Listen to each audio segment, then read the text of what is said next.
Man, good morning, y'all. Got a story for y'all out of Florida. Want to give a special thanks to Fox 35 in Orlando.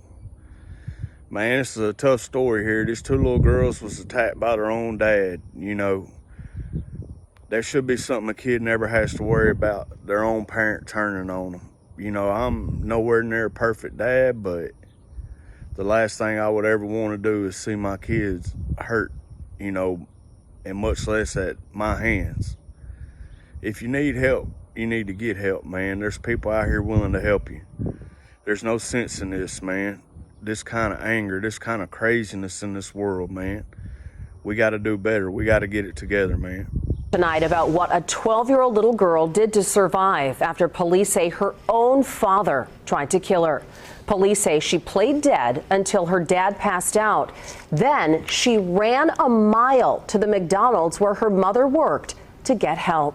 Fox 35's Valerie Boy is live for us in Longwood tonight. And Valerie, the actions of this little girl are just truly amazing, what she did to save her own life. Certainly very incredible, Luann. Police say that 12-year-old girl fought off her father, then played dead. When he passed out, she armed herself with a knife and ran a mile to the McDonald's where her mother worked. The amount of courage that this 12-year-old young lady had, it's just remarkable.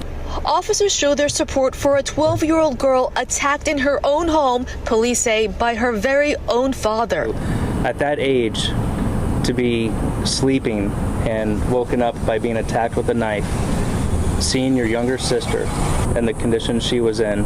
Fox 35 obtained a new police report with chilling details. It says the 12-year-old first fought off her father, who came at her with a knife, then cut her throat, but she still managed to come up with a creative plan to save her own life. Where the 12-year-old daughter played dead, and then he dragged the two young girls into the bathroom and then began to use the knife on himself. Police say the father then cut his own wrists and throat.